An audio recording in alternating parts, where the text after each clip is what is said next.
Bonjour à tous, bienvenue dans le webinaire du cabinet CBA, Maître Georges-David Benayoun, avocat fiscaliste au barreau de Paris. Aujourd'hui, je vous parle de la fiscalité, de la gestion de trésorerie dans les groupes de sociétés. Alors, c'est un sujet structurant, on va dire, et d'actualité.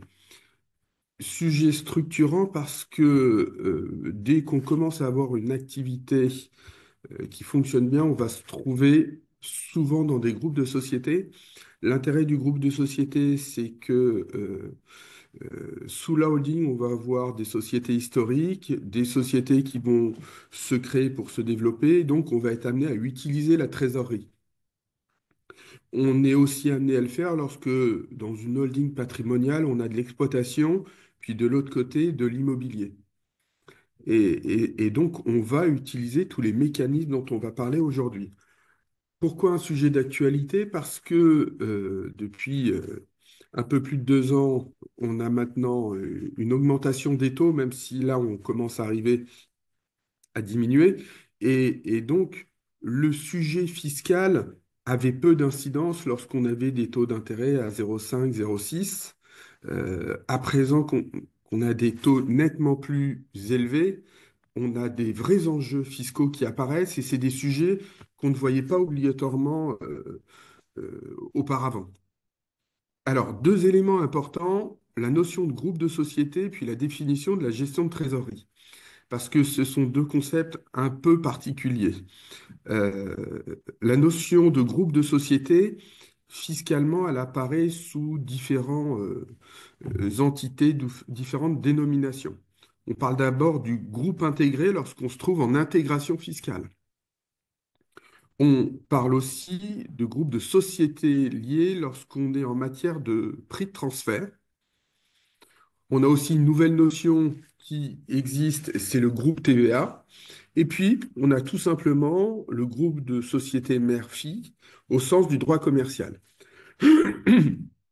Aujourd'hui, juridiquement, c'est plutôt celui-ci qui nous intéresse. Ça veut dire que c'est une structure qui va posséder des filiales. Donc, on est composé d'une mère et de plusieurs filiales. On peut avoir une filiale qui a encore d'autres filiales. Ça peut aller vraiment à l'infini selon des modèles très, très différents. Ou basiquement, entre une société mère et une seule société fille. Donc, c'est sous ce schéma-là qu'on va regarder, nous, la notion de groupe de société. Qu'est-ce qu'on appelle la gestion de trésorerie intragroupe? Alors, ce sont d'abord des prêts intragroupes. Des prêts intragroupes, ça veut dire qu'une société va faire un vrai prêt sur du long terme à une de sociétés du groupe. Puis on a aussi la notion de convention de cash pooling. Ça veut dire qu'on va être amené à centraliser les flux de trésorerie sur une seule société qui va servir un peu d'établissement bancaire au groupe pour pouvoir emprunter et prêter aux différentes sociétés en fonction de leur activité, de leur saisonnalité, savoir s'ils ont besoin de trésorerie ou s'ils peuvent en prêter au groupe. Basiquement, on a aussi les avances en compte courant d'associés. Et puis, on a aussi quelquefois des sociétés de financement interne. On le voit par exemple dans des opérations, dans des groupes qui s'occupent, par exemple dans le monde de la bureautique, qui sont très liés à du financement et donc qui vont avoir une sorte de société de financement interne. Nous, notre sujet, il est relativement simple quand on souhaite le structurer. Il y a un principe en France, c'est l'article 511.7 du Code monétaire et financier qui donne aux établissements bancaires le monopole des prêts. La seule exception concerne les groupes de sociétés. Et on va aller dans la définition du groupe de société tel qu'on l'entend au sens du droit commercial, mais du droit commercial un peu plus poussé. On considère qu'on peut prêter à partir du moment où on est majoritaire dans une société ou lorsqu'on détient le pouvoir de décision.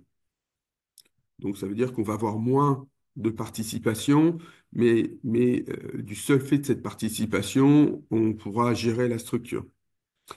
À partir de là, on va donc pouvoir rentrer dans un mécanisme de gestion de trésorerie qui peut être relativement simple avec des avances en compte courant faits par des sociétés entre elles.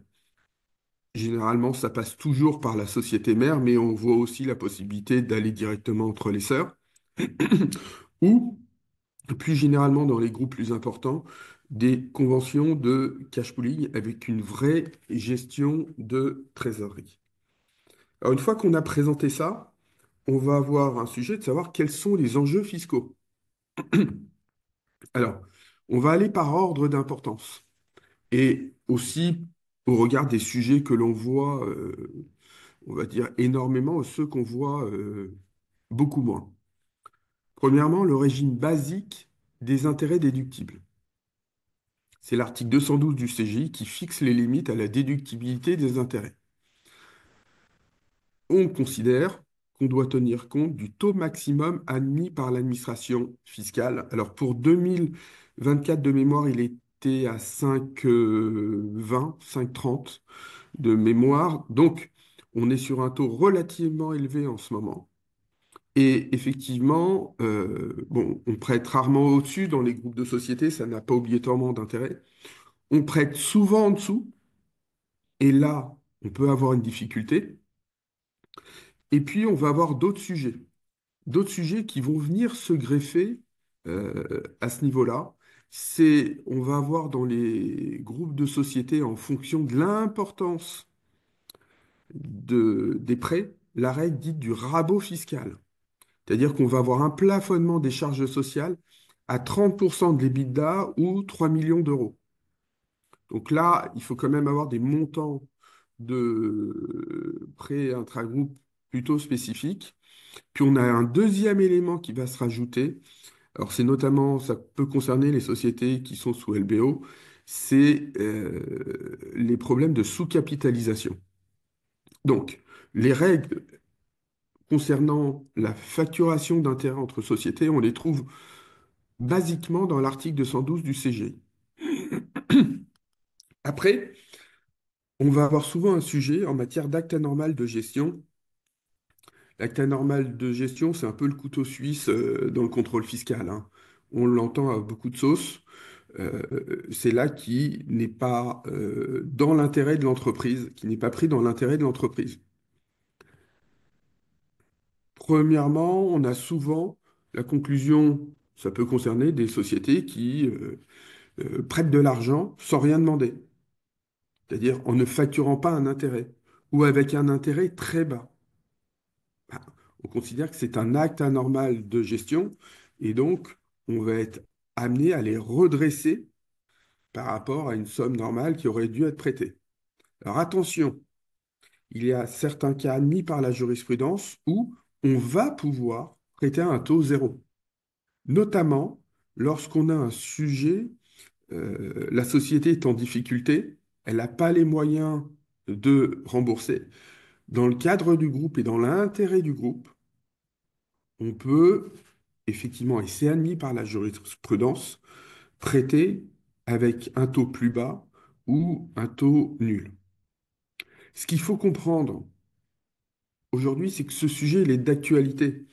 Parce que lorsqu'on avait des taux à 0,5, 0,6, la société prenait pas beaucoup de risques.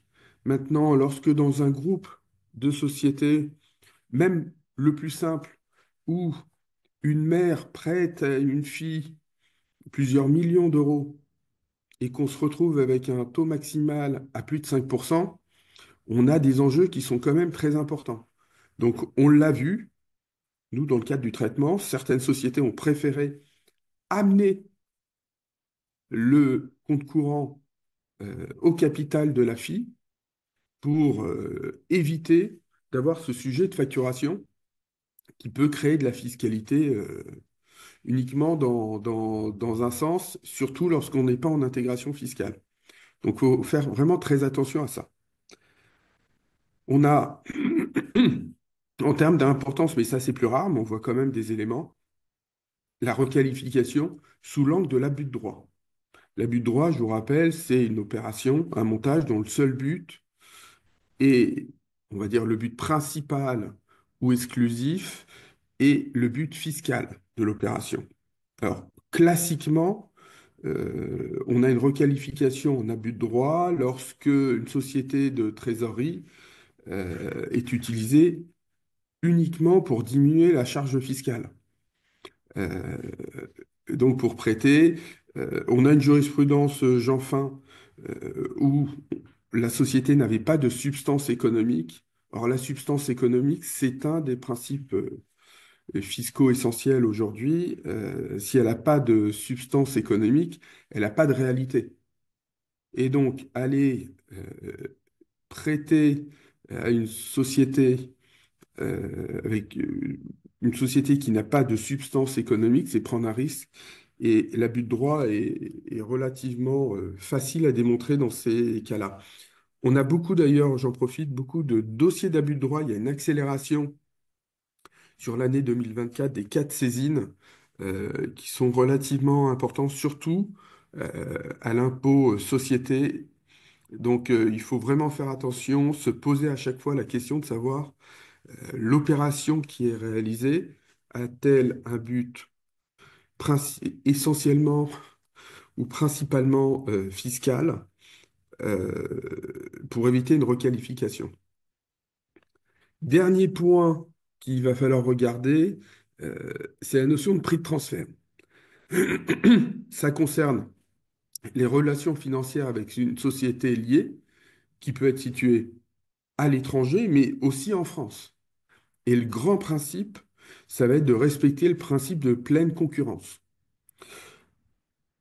Je demande souvent, moi, à mes clients, dans le cadre des prêts intra-groupe ou de cash pooling, ben, d'interroger leur banque pour connaître les taux qu'elles pratiqueraient. Et on va se servir de ces références-là en explicitant bien aux banques les conditions et la durée du prêt pour aller déterminer le taux d'intérêt. Donc, attention, si le taux est trop élevé, on a un risque de réintégration dans le résultat imposable.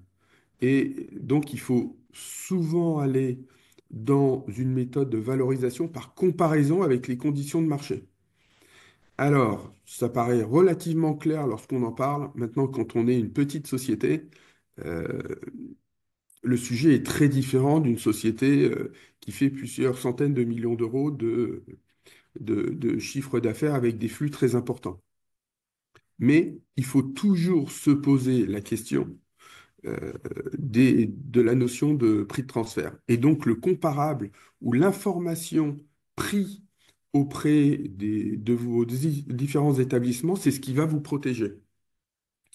On arrive donc aux recommandations, euh, parce que dans une période où les finances de la France sont très tendues, on a quand même beaucoup de contrôles fiscaux en ce moment avec des contrôles de plus en plus durs.